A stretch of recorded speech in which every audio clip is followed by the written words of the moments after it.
Hello மக்களே, welcome to SPS infile YouTube channel. நீங்கள் பார்க்க போகிறது இன்றைக்கி அமேசான் ப்ரைமில் ரிலீஸ் ஆன ஒதலாட் பார்ட் 2 படத்தோட ரிவ்யூ தான் பார்க்க போகிறீங்க. இந்த படத்தில் தமன்னா லீடாக நடிச்சிருக்காங்க. இந்த படத்தை டைரக்ட் பண்ணவர் சந்தப் நந்தி. இந்த படத்தோட ரிவ்யூக்கு போகிறதுக்கு முன்னாடி என்னோட சேனல் இப்போ தான் ஃபஸ்ட் டைம் பார்க்கணும், சப்ஸ்கிரைப் பண்ணி சப்போர்ட் பண்ணுங்கள். வாங்க இப்போ மூவிக்குள்ளே போகலாம். படத்தோட கதையை பொறுத்த வரைக்கும் கிராமத்தில் ஒரு வில்லன் இருக்கான். அந்த வில்லன் என்ன பண்ணுவான் அப்படின்னா, அந்த ஊரில் கல்யாணம் ஆகி ஃபர்ஸ்ட் நைட்டுக்கு போகிற பொண்ணை மிஸ்பிஹேவ் பண்ணி கொலை பண்ணிடுவான். இப்படி பல இன்சிடென்ட் நடக்குது. ஸோ அதனாலேயே அந்த ஊர் மக்கள் இவன் ஏதாவது ஒரு வழி பண்ணணும் அப்படிங்கிறதுக்காக போராடுறாங்க. ஸோ அந்த டைம்ல தான் இவனுக்கு மோட்சமே கிடைக்கக்கூடாது அப்படிங்கிறதுக்காக மண்ணுக்குள்ள புதைக்கிறாங்க. ஸோ மண்ணுக்குள்ள புதைச்சதுக்கு அப்புறம் இவன் ஒரு ஆவியா ஃபார்ம் ஆகி அந்த ஊர் மக்கள் எல்லாத்தையும் பழிவாங்க ஆரம்பிக்கிறான். ஊர் மக்களுக்கும் இவன் கிட்ட இருந்து எப்படி தப்பிக்கிறதுன்னு தெரியாம கடைசியா அந்த ஊர்ல இருந்தே ஓடி போன தமன்னா கிட்ட உதவி கேட்கிறாங்க. தமன்னா யாரு அப்படின்னா, அந்த ஊர்ல இருந்து ஓடி போய் ஒரு அகோரியா இருக்காங்க. ஸோ அவங்கள மறுபடியும் அந்த ஊருக்கு கூட்டிட்டு வந்து இந்த அரக்கனை அழிக்கணும் அப்படின்னு பிளான் பண்றாங்க. ஸோ இதுக்கப்புறம் என்ன நடந்தது, அவங்க நினைச்சது நடந்ததா இல்லையா அப்படிங்கறத இந்த படத்தோட மிச்ச கதை.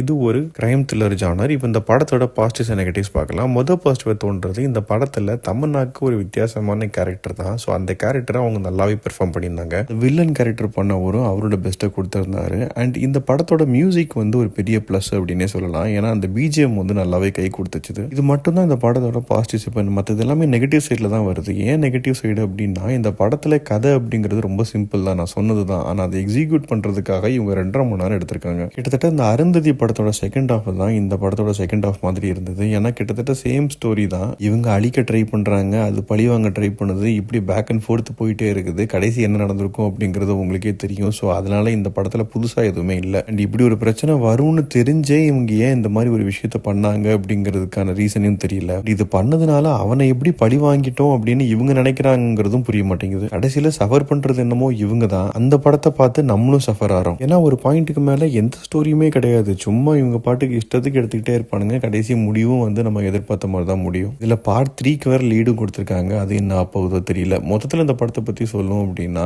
என்னை பொறுத்த வரைக்கும் இது ஒரு வேஸ்ட் ஆஃப் டைம் அப்படின்னு நான் சொல்லுவேன். ஏன்னா இந்த படத்துல புதுசா எதுவுமே இல்லை. தமன்னாவோட கேரக்டரைசேஷனும் ரொம்ப வீக்கா பண்ணியிருந்தாங்க. ஒரு மணி நேரத்துக்கு அப்புறம் தான் தமன்னாவே படத்துல என்ட்ரி கொடுப்பாங்க. இந்த படம் அமேசான் பிரைம்ல தமிழ் டப்பிங்ல அவைலபிளா இருக்குது. நீங்க ஃப்ரீயா இருந்தீங்கன்னா பார்த்துட்டு உங்களோட ஒப்பீனியன் என்ன அப்படிங்கறத கமெண்ட் செக்ஷன்ல சொல்லுங்க. அடுத்த ரிவ்யூல சந்திக்கிறேன். பாய்.